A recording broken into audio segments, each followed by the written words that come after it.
नमस्कार मित्रमैत्रिणींनो, जर तुम्हाला आपल्या चॅनलवरच्या कथा आवडत असतील तर लाईक करत जात जा आणि चॅनलला सबस्क्राईब करून बाजूची घंटी दाबा आणि ऑलवर सेट करा. म्हणजे जेव्हा जेव्हा मी नवीन व्हिडिओ किंवा कोणतीही नवीन पोस्ट अपलोड करेन तेव्हा ती सगळ्यात आधी तुमच्यापर्यंत पोहोचेल. धन्यवाद. तर वळूया आपल्या कथेच्या पुढच्या भागाकडे. पण हे सरप्राईज पाहून तुझा आनंद अजून कैक पटीने वाढणार आहे जान. And I am so much excited to see that happiness in your eyes. तो बोलला. असं काय सरप्राईज आहे मीत? ती विचार करू लागली. काय नाही, कोण? मला तुला कोणाला तरी भेटवायचं आहे जान. तो बोलला तशी ती त्याच्याकडे प्रश्नार्थक पाहू लागली आणि त्याने हसून खालीवर अशी मान हलवली आणि तिला समोर पाहायला सांगितलं. Congratulations Janhavi ma'am. एक आवाज आला तशी जानू समोरच्या दिशेला पाहू लागली. पण समोरच्या त्या व्यक्तीला पाहून तर जानू जागीच थबकली. तिचे डोळे पाणावले आणि ओठांवर भलीमोठी स्माईल आली. आता पुढे. रोजी तू? जानू भरल्या डोळ्यांनी बोलली आणि जाऊन पटकन तिला मिठी मारली तिने. I am very happy for you ma'am, रोजी बोलली. तशी रडता रडता जानूच्या चेहऱ्यावर स्माईल आली. थँक्यू. पण तू इथे म्हणजे तू तर, जानू बोलतच होती की इतक्यात शिमल्यात होती. हो ना, अमित बोलला तशी जानूने आश्चर्याने होमध्ये मान हलवली. म्हणजे तिला कळतच नव्हतं की अमितला रोजीबद्दल कसं कळलं. एवढी शॉक नको होऊ जान, मला सगळं माहीत आहे, अमित बोलला. तसं जानूने एकदा अमितकडे तर एकदा रोजीकडे पाहिलं. तर रोजीने पण हसून होमध्ये मान हलवली. पण मीत, जानू काही बोलणार त्याआधीच. Ma'am, if you don't mind may I explain, रॉनीने जानूला विचारलं. तसं जानूने अमितकडे पाहिलं, कारण तिला खरंच काहीच कळत नव्हतं. पण अमितने मात्र हसून होमध्ये मान हलवली आणि रॉनीला सांगण्याची परमिशन दिली. मॅम, ज्या दिवशी तुमच्या लाईफचं ट्रूथ कळलं होतं त्याच दिवशी बॉसने मला तुम्ही शिमल्यात राहत असताना पासूनच्या तुमच्या रिलेटेड असणाऱ्या छोट्यातली छोटी गोष्ट डिटेलमध्ये शोधायला सांगितली होती. पण मी जेवढ्या डिटेल्स बॉसना दिलेल्या त्या सगळ्या गोष्टी बॉसना तुमच्याकडून आधीच कळल्या होत्या. पण एक गोष्ट होती जी तुम्ही बॉसपासून लपवली होती, ती म्हणजे मिस रोजी. तिच्याबद्दल तुम्ही बॉसना काहीच नव्हतं सांगितलं आणि आमच्या शोधात आम्हाला दिसून आलेलं की मिस रोजी आणि तुमचा संबंध आला होता काही महिने. म्हणून बॉसच्या इन्स्ट्रक्शन्सनंतर मी त्या गोष्टीच्या डिटेलमध्ये गेलो. तेव्हा मला कळलं की जेव्हा इन्स्पेक्टर मानवचा खून झाला होता त्यानंतर तुम्हाला खूप अडचणींचा सामना करावा लागला होता. पण तुमच्या त्या कठीण काळात तुम्हाला मिस रोजीने मदत केली होती. तिने तुम्हाला मानसिक तर आधार दिलाच होता, पण आर्थिकसुद्धा खूप मदत केली होती तिने. कारण मिस रोजीचं नेटिव्ह प्लेस शिमलाच होतं. ती तिथेच लहानाची मोठी झाली होती, म्हणून ती बऱ्यापैकी तुमची मदत करू शकली होती. पण त्यांचे काही पर्सनल कारणामुळे त्यांनी तुम्हाला हे कोणालाच न सांगण्यास सांगितलं होतं आणि म्हणूनच तुम्ही बॉसशीसुद्धा ह्या बाबतीत बोलल्या नव्हत्या. रॉनी बोलला तशा जानूच्या डोळ्यांच्या कडा ओलावल्या. थँक्यू मीत, मी तुम्हाला शब्दात नाही सांगू शकत मानवनंतर रोजीने आमची किती जास्त मदत केली होती, जानू बोलली. तसा अमित चालत रोजीजवळ आला. थँक्यू रोजी, तू जानूसाठी जे पण केलं आहे त्यासाठी खूप खूप थँक्यू, अमित बोलला. नो सर, थँक्यू नका म्हणू प्लीज. मी तर तेच केलं जे मला करायचं होतं. जेव्हा माझी वाईट वेळ होती तेव्हा फक्त मॅमने माझ्यावर विश्वास ठेवला होता. फक्त त्यांच्यामुळेच माझं करिअर खराब नव्हतं झालं. आज मी जी काही आहे ती फक्त त्यांच्यामुळेच आहे. तेव्हा मी त्यांना बोलले होते की आयुष्यात कधीतरी मी तुमच्या कामी येईल आणि तो दिवस माझा सौभाग्याचा असेल, रोजी बोलली. पण तरीही रोजी, थँक्यू सो मच, अमित बोलला. तशी मग रोजीने हलकी स्माईल केली आणि त्यांना विश करून ती स्टेजवरून खाली उतरली. आवडलं सरप्राईज, त्याने हळूच विचारलं. तशी जानूने हसून होमध्ये मान हलवली आणि त्याच्या खांद्यावर डोकं ठेवलं. अमित आणि जानू स्टेजवर होते. त्यांच्यासोबत जिनू आणि मीतासुद्धा होते. रीमा आणि राम गेस्टना बघत होते. दुसऱ्या ठिकाणी अर्णव, मधू आणि मृणालचे फोटोज क्लिक करत होता. अंशसुद्धा त्यांना कंपनी देत होता. जानूचे आई वडील एका ठिकाणी बसले होते आणि आपल्या मुलीचं सुख पाहत होते. पण इथे रॉनीची भिरभिरणारी नजर मात्र त्याच्या राणीला शोधत होती. पण ती काही त्याच्या नजरेस पडत नव्हती. त्याने बाहेर सगळीकडे शोधलं, पण ती काही त्याला दिसलीच नाही. कोणाला विचारण्याची पण सोय नव्हती. मग तो घरात आला, पण घरातसुद्धा ती कुठेच दिसत नव्हती. म्हणून त्याचा हिरमोड झाला. मग शेवटी त्याने तिचा नंबर डायल केला, पण मॅडमने त्याचा कॉल चक्क कट केला. Oh my God, call cut करते ही मुलगी. नक्कीच फुगा फुगला असणार प्रिन्सेसचा. पण मी काय केलं आत्ता? त्यालाच आता प्रश्न पडला होता. ओ, आठवलं. मगाशी ती मला जवळ बोलावत होती आणि मी तिच्याकडे दुर्लक्ष केलं, म्हणून तर नाही रागावली माझ्यावर. अरे देवा, आता काय करू मी? तो स्वतःशीच बोलला आणि सरळ स्टेअर चढून वर गेला, कारण त्याला माहीत होतं मॅडम नक्कीच रुसून तिच्या रूममध्ये बसली असेल. त्याने तिच्या रूमच्या दारावर टकटक केली, पण आतून नो रिस्पॉन्स. त्याने वैतागून पुन्हा टकटक केली, पण तरी तिने दार उघडलंच नाही. आरू, दार उघड प्लीज, तो बोलला, पण तरी नो रिस्पॉन्स. तसं त्याने चिडून कपाळावर अंगठा घासला. ठीक आहे, नाही उघडत ना दार? ठीक आहे, तू अशीच रागवून राहा. मी चाललो माझ्या घरी. मला नाही अटेंड करायची पार्टी. बाय, तो बोलला. हो ठीक आहे, जा जा घरी तुम्ही, ती पण चिडून बोलली. बघ हा, मी खरंच जाईन, तो पुन्हा बोलला. तशी ती अजूनच चिडली. खरं खोटं जसं जायचं असेल ना तसं जा, मला नाही फरक पडत, ती नाकपुड्या फुगवून बोलली. ओके देन, बाय, तो बोलला आणि हसून तिथेच बाजूला उभा राहिला. तिला वाटत होतं की तो मुद्दाम असं बोलतोय, जाणार नाहीच तो तिला सोडून. पण कधीपासून त्याचा आवाज आलाच नाही तशी ती जागची उठली. गेली की काय, ती स्वतःशीच बोलली आणि दाराजवळ आली. रॉनी, तिने हळूच आवाज दिला, पण त्याचा कोणताच रिप्लाय आला नाही. तसं तिने पटकन दार उघडलं, पण आता बाहेर कोणीच नाही हे बघून मात्र तिचे डोळे भरून आले, कारण तिला वाटलं की तो इथून निघून गेला आहे. आता ती जोरात रडणारच होती की तिच्या हाताला हिसका बसला आणि तिला पुन्हा रूमच्या आत ओढलं गेलं. तिला काही कळलंच नाही, आणि काही कळेपर्यंत तर त्याने दार लावून घेतलं होतं आणि आता त्याच दारावर तिला पुश करून दोन्ही हात तिच्या आजूबाजूने भिंतीवर ठेवून त्याने तिला लॉक केलं होतं. तशी ती मात्र आता डोळे मोठे करून त्याच्याकडे पाहू लागली होती. सो प्रिन्सेस, तुला तर काही फरक पडत नव्हता ना माझ्या इथून जाण्याने? हां, मग कोणाला शोधत होतीस बाहेर? त्याने खट्ट्यापणे विचारलं. तशी मात्र तिने चिडून मान दुसरीकडे फिरवली. हे, अशी चीटिंग नाही करायची हां. सांग ना, कोणाला शोधत होतीस बाहेर? त्याने पुन्हा हसून विचारलं. ती चिडली होती आणि हा अजूनच तिला चिडवत होता. प्रत्येक वेळी मस्करी सुचते ना तुम्हाला? मला तर बोलायचंच नाही आहे तुमच्याशी, ती डोळे पुसत बोलली आणि त्याचा हात बाजूला करून तिथून जाऊ लागली. पण त्याने पुन्हा तिला पकडलं आणि पुन्हा तिथेच पुश केलं. सोडा मला, ती रडवेल्या आवाजात बोलली. आरू, इतकी छान तयार झाली आहेस ना, रडून का खराब करतेस सगळा मेकअप? तो बोलला. तशी ती अजूनच चिडून त्याच्याकडे पाहू लागली. तुम्हाला माझ्या मेकअपचं पडलंय? खरंच? ती आता भलतीच चिडली होती, कारण तो तिला सिरियसली घेतच नव्हता. अगं, चिडतेस का? खरंच मेकअप खराब होतोय तुझ्या रडण्याने, नको रडूस, तो तिचे डोळे पुसत बोलला. तशी ती अजूनच चिडली आणि त्याचा तिच्या डोळ्यांवर असणारा हात तिने झटकला. तुम्हाला मजाकच सुचतंय ना नेहमी? ठीक आहे, मजाकच करत राहा तुम्ही. आणि मी सुद्धा ब्रो, मला म्हणेन ना त्या मुलाशी लग्न करून मोकळी होईल. तुम्हाला सोडून गेल्यावरच कळेल तुम्हाला. मग बसा तुम्ही तुमचे हे जोक मारत, ती चिडून बोलली आणि डोळे पुसून तिथून निघून जाणारच होती की त्याने रागात जोरातच तिला स्वतःजवळ ओढलं. ती आत्ता त्याच्या मिठीत एकदम जवळ होती आणि तो एकटक तिच्या डोळ्यात पाहत होता. पण त्याच्या डोळ्यातला तो राग पाहून तर ती पण थोड्या वेळासाठी घाबरली. काय म्हणालीस तू? दुसऱ्या कोणाशी लग्न करशील?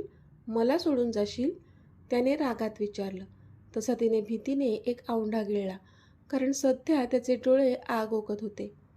रॉनी प्लीज, मला तसं नव्हतं म्हणायचं, ती घाबरतच बोलली, कारण तिला कळत होतं तिच्या शब्दांनी तो हर्ट झाला आहे. तसं नव्हतं म्हणायचं म्हणजे? मग मग काय म्हणायचं होतं? त्याने पुन्हा धारदार शब्दात विचारलं. तुम्ही शांत व्हा आधी प्लीज, ती काकुळतीला येत बोलली. आय एम सॉरी, मला तसं नव्हतं म्हणायचं, सॉरी, ती आता कानाला हात पकडून बोलली. तसं त्याने तिला सोडलं आणि तिच्याकडे पाठ फिरवली. सॉरी ना, ती आता त्याच्या समोर जाऊन उभी राहिली, पण त्याच्या डोळ्यात तिला अश्रू दिसले. तशी अजूनच बिथरली ती. आता तिला स्वतःच्या बोलण्याचा पश्चाताप होत होता. रॉनी, हे काय तुमच्या डोळ्यात अश्रू? नका ना इतकं वाईट वाटून घेऊ, मी तर आहेच मूर्ख, काहीही बोलते, तुम्हाला तर माहीत आहे ना, माफ करा प्लीज, तिला आता कसं तरीच वाटत होतं त्याच्या डोळ्यात अश्रू पाहून. पुन्हा असं कधीच म्हणू नकोस की मला सोडून जाशील. मी एकदा तुला गमावलंय, पण आत्ता पुन्हा नाही. मी नाही राहू शकत तुझ्याशिवाय आरू. तो रडवेल्या आवाजात बोलला तशी तिने विजेच्या वेगाने त्याला मिठी मारली. कधीच नाही बोलणार असं, कधीच नाही. मी फक्त तुमचीच आहे. I love you. ती त्याला घट्ट मिठी मारत बोलली. I love you too. तो पण ती मिठी घट्ट करत बोलला. I am sorry. थोड्या वेळाने तो बोलला. तशी ती त्याच्याकडे कशासाठी असा चेहरा करून पाहू लागली. मघाशी खाली मी तुला इग्नोर केलं त्यासाठी, तो बोलला. You should be. ती उगाच लटका राग दाखवत बोलली. तसा तो गालात हसला. बाय द वे, हा लिपस्टिकचा शेड छान दिसतोय. तो बोलला तशी आपोआपच तिच्या ओठांवर स्माईल आली.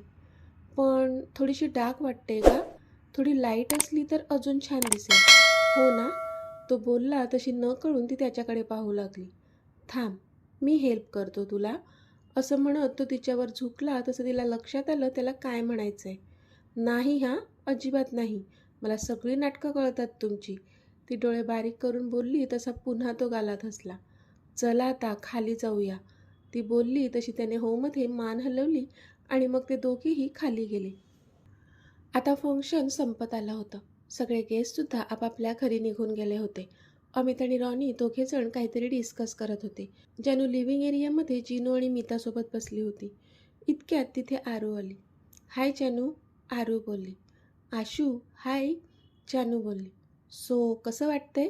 लग्न झालं आणि आता तुझा मीत तुझ्यासोबत आहे आयुष्यभरासाठी, आरूने विचारलं तशी हसली ती. खरं सांगू, वर्ल्ड्स बेस्ट फिलिंग आहे ही, जानू खुश होत बोलली. आशू, माझं दुःख तर तू जळून पाहिलंय. तुला अजून काय एक्सप्लेनेशन देऊ मी? फक्त एवढंच सांगेल की मी खूप खूप खूप खुश आहे, जानू बोलली. आणि मी सुद्धा खूप खूप खूप खुश आहे तुझ्यासाठी, आरू पण बोलली तशी जानूने तिला एका बाजूने मिठी मारली. जिनू, मीता, जा तिकडे मधुमासीकडे जा, मृणालसोबत खेळा जा, जानू बोलली. मम्मा, मी नाही जाणार त्या मृणालशी खेळायला. मला नाही आवडत ती, जिनू नाक फुगवत बोलला. अरे असं नाही म्हणत, लहान आहे ती, जा बरं, जानू बोलली. मम्मा, तो तोंड पाडत बोलला. तसं जानूने त्याला नजरेनेच दटावलं. मम्मा, मला आवडते मृणू, मीता बोलली. गुड गर्ल, जानू बोलली. जिनू, तुला का नाही आवडत मृणाल? इतकी तर क्यूट आहे ती, आता आरू बोलली. मासी, तुला नाही माहीत, खूप आगाऊ आहे ती, मला काहीही बोलते, जिनू पुन्हा तोंड पाडत बोलला. तसं आरूला हसायलाच आलं, कारण आजपर्यंत कोणतीच मुलगी जिनूशी असं वागली नव्हती आणि आता मृणाल तशी वागते म्हणून त्याला राग येत होता. हे कळत होतं तिला, म्हणूनच हसायला येत होतं तिला. जिनू, मम्माचा ऐकणार नाहीस का? जा बरं, जानू पुन्हा बोलली. तसा मात्र मग जिनूचा नाईलाज झाला. ओके मम्मा, जिनू नाराजगीनेच बोलला आणि मग मीतासोबत तो मृणालसोबत खेळायला गेला. जानू, का पाठवलंस त्याला त्याची इच्छा नसताना? बसू द्यायचं होतं ना आपल्याजवळ, आरू बोलली. त्या दोघांना मुद्दाम पाठवलं मी तिकडे, मला तुझ्याशी बोलायचं आहे थोडं, जानू बोलली. काय बोलायचं आहे? आता आरू पण सिरियस होऊन बोलली. तुझ्या आणि रॉनी सरांबद्दल, जानू बोलली. आमच्याबद्दल? आमच्याबद्दल काय? आरूने घाबरतच विचारलं. तिला आधीच भीती वाटत होती आणि आता अमितला काही कळले की काय असं तिला वाटत होतं. तुम्ही दोघं तुमच्याबद्दल कधी बोलणार आहात मीतशी? जानूने विचारलं. तू असं का विचारते? ब्रोला काही कळलंय का? तिने घाबरतच विचारलं. त्यांना काहीच कळलेलं नाही आहे, पण तुमच्या दोघांचा जो नजरेचा खेळ चालतो ना, त्याच्यावरून त्यांना कळायला वेळही लागणार नाही, म्हणून तुला सांगते. त्यांना दुसऱ्या मार्गाने कळण्याआधी तुम्हीच सांगून टाका, जानू बोलली. तसा आरूने एक सुस्कारा सोडला. मी तर सांगणार होते, पण आता रॉनी म्हणतात की ते त्यांच्या पद्धतीने सांगतील ब्रोला, आरू बोलली. अगं पण कधी? वेळ निघून जाण्याआधी सांगा म्हणजे मिळवलं, जानू बोलली. आरू खाली मान घालून बोलली. आशू, तू म्हणत असशील तर मी बोलून बघू का मीतशी? जानूने विचारलं. तशी आरू विचार करू लागली. पण रॉनी, त्यांना आवडणार नाही, आरू बोलली. मी फक्त हिंट देईल त्यांना थोडीशी, म्हणजे मग तुम्हाला सोपं जाईल सांगायला, चालेल? जानूने विचारलं. तशी आरू पुन्हा विचार करू लागली. चालेल, सांग तू. आता तर मला पण भीती वाटू लागली आहे. एकदाचं ब्रोला कळलं तर बरं होईल. आरू काळजीने बोलली. काळजी नको करूस. मी आजच सांगते त्यांना, ओके? जानू बोलली तशी आरूने होमध्ये मान हलवली. इथे अमित आणि रॉनीचं डिस्कशन सुरू होतं. रॉनी, उद्या आपल्याला गोडाऊनमध्ये जायचं आहे. लक्षात आहे ना? अमितने विचारलं. येस बॉस, मी उद्याची सगळी तयारीसुद्धा केली आहे, रॉनी बोलला. अमित बोलला. ह्या दिवसाची तर कधीपासून आपण वाट बघत होतो ना. फायनली उद्या त्या नराधमांना शिक्षा मिळणार आहे. मग तरी तुम्ही एवढे नाराज का दिसताय? काही झालंय का बॉस? रॉनीने विचारलं. तसा अमितने एक सुस्कारा सोडला. रॉनी, माझ्या प्रिय माणसांना ज्यांच्यामुळे इतकं सर्व भोगावं लागलं होतं, त्यांना उद्या मी माझ्या हाताने शिक्षा देणार आहे. मी खूप खुश आहे अरे. पण दुःख ह्या गोष्टीचं वाटतंय की शेवटचं का होईना मला प्रिन्सेस आणि जानूला तिकडे घेऊन जावं लागतंय. त्या दोघींचेच तर खरे गुन्हेगार आहेत ते. मॉम नंतर त्यांनी दोघींनीच तर इतकं सगळं भोगलंय आणि उद्या पुन्हा त्यांना आपल्यासमोर बघून त्या दोघींना किती जास्त वेदना होतील ह्याचा विचार करूनच मला त्रास होतोय, अमित आर्तस्वरात बोलला. आय अंडरस्टँड बॉस, रॉनी बोलला. त्याला पण दुःख वाटत होतं की त्याच्या आरूला उद्या पुन्हा तिचा तो भूतकाळ आठवून त्रास होणार आहे. बरं, तू जा आता झोपायला. बराच उशीर झाला आहे, अमित एक दीर्घ श्वास घेऊन बोलला. Okay boss, have a good night, Ronnie बोलला. गुड नाईट, अमित पण हसून बोलला आणि मग रॉनी तिथून निघून गेला. अमितने त्याच्या ब्लेझरच्या खिशातून एक छोटा बॉक्स काढला आणि त्याकडे पाहून हलकेच हसला तो आणि मग आत निघून गेला. इथे जानू त्यांच्या रूममध्ये आली होती. पण जशी ती रूममध्ये आली, रूमचा बदललेला नक्षा बघूनच चकित झाली ती. कारण त्यांची रूम आता एखाद्या हनीमून सूटसारखी सजवली होती. ते बघूनच तिने एक आवंढा गिळला. पण मनातून तर आनंदच होता तिला. आज तिच्या मीतसोबत एक होणार होती ती. आनंदी तर असणारच होती. तो रूममध्ये येईपर्यंत त्याची वाट बघत ती गॅलरीमध्ये जाऊन उभी राहिली आणि मग उघड्या डोळ्यांनीच त्यांच्या जुन्या आठवणीत हरवून गेली. पण थोड्याच वेळात तिच्या पोटावर त्याच्या हातांचा विळखा बसला, तशी कधीपासून स्वप्नात हरवलेली ती भानावर आली. मिसिंग मी? त्याने तिच्या खांद्यावर डोकं ठेवून हळुवारपणे विचारलं. तशी हसली ती, कारण खरंच ती त्याला मिस करत होती आता. येस, तिने पण काही लपवलं नाही. जे होतं ते सांगून टाकलं. पण तो मात्र हसला तिच्या उत्तराने.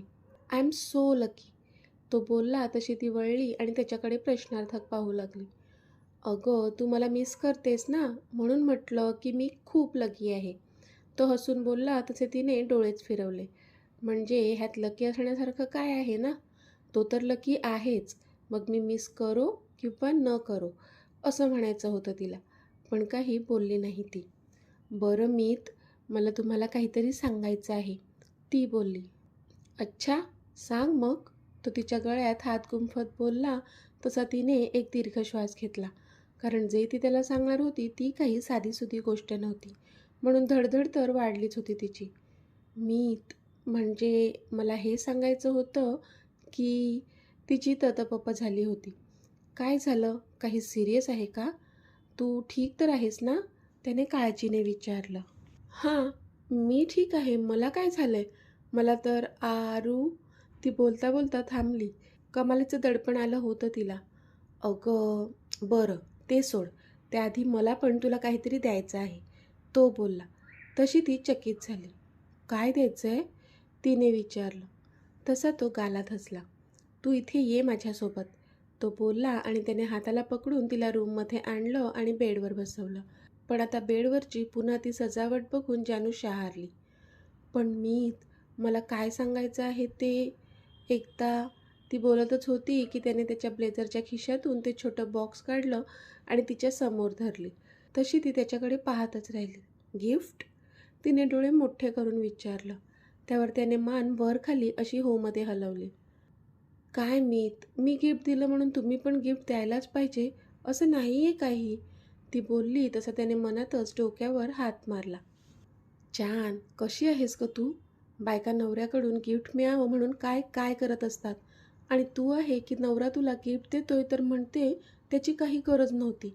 जगातली पहिली बायको असेल तू अशी. तो थोडा नाराजगीतच बोलला तशी तिने मान खाली घातली. आय एम सॉरी, पण मला तसं नव्हतं म्हणायचं, ती बोलली. असं तसं राहू दे, आधी गिफ्ट ओपन तर करून बघ. तो बोलला तसं तिने पटकन ते गिफ्ट ओपन केलं. पण आत असणारी ती वस्तू पाहूनच ती आश्चर्यचकित झाली. जोडवी? ती बोलली. हो, आवडली तुला? त्याने विचारलं. छान आहेत मीत, पण ऑलरेडी माझ्या पायात आहेत ती. मग आता नवीन कशाला? तिने विचारलं. आय नो तुझ्या पायात आहेत, पण ती जुनी झाली आहेत. आणि आता तर आपलं लग्न पण नवीन झालं आहे. मग ती जुनी जोडवी कशाला पाहिजेत तुझ्या पायात? जोडवी पण नवीन नको का घ्यायला? म्हणून घेतली मी. तो बोलला तशी तिच्या ओठांवर स्माईल आली. Thank you. खूप खूप सुंदर आहे ती जोडवी. ती हसून बोलली. हो ना? मग आता घालून दाखव ना. तो बोलला तशी तिने हसून हो मध्ये मान हलवली आणि जुनी जोडवी पायातल्या बोटांतून काढण्यासाठी खाली वाकली. तोच. मे आय? त्याने विचारलं तशी तिने हसून हो मध्ये मान हलवली. तो खुश झाला. त्याने त्याचं ब्लेझर काढलं आणि तिच्याबरोबर समोरच खाली बसला. त्याने हळुवारपणे तिचा एक पाय आपल्या मांडीवर ठेवून तिच्या पायाच्या बोटातून ती जुनी जोडवी काढली. सेम दुसरा पाय पण तसाच स्वतःच्या मांडीवर ठेवला आणि त्या पायाच्या बोटातून पण ती दुसरी जोडवी काढून टाकली. मग तिच्या हातात असणारं ते गिफ्ट बॉक्स घेतलं आणि त्यातून ती नवीन जोडवीची जोडी आणली होती ती एक एक करून तिच्या पायांच्या बोटात सरकवली. ब्युटिफुल. तो तिच्या दोन्ही बोटातली ती जोडवी पाहून बोलला तशी हसली ती. Yes, very beautiful. ती बोलतच होती की त्याने थोडं झुकून तिच्या त्या जोडवी घातलेल्या दोन्ही बोटांवर ओठ टेकवले. तशी ती शहारली. मीत. ती बोलतच होती की तिचे शब्द हवेतच विरले आणि तिने डोळे मिटले. कारण आता त्याचा राकट हात तिच्या ड्रेसला एका बाजूने असलेल्या त्या कटमधून वर तिच्या उघड्या गोऱ्यापान पायावरून फिरून तिला अस्वस्थ करू लागला होता. तर मित्रमैत्रिणींनो, आजचा भाग तुम्हाला कसा वाटला ते मला कमेंटमध्ये सांगा. आणि जर आवडला असेल तर व्हिडिओला लाईक करा, शेअर करा आणि चॅनलला सबस्क्राईब करून बाजूची घंटी नक्की दाबा. चला तर भेटूया आपल्या पुढच्या भागात. तोपर्यंत धन्यवाद.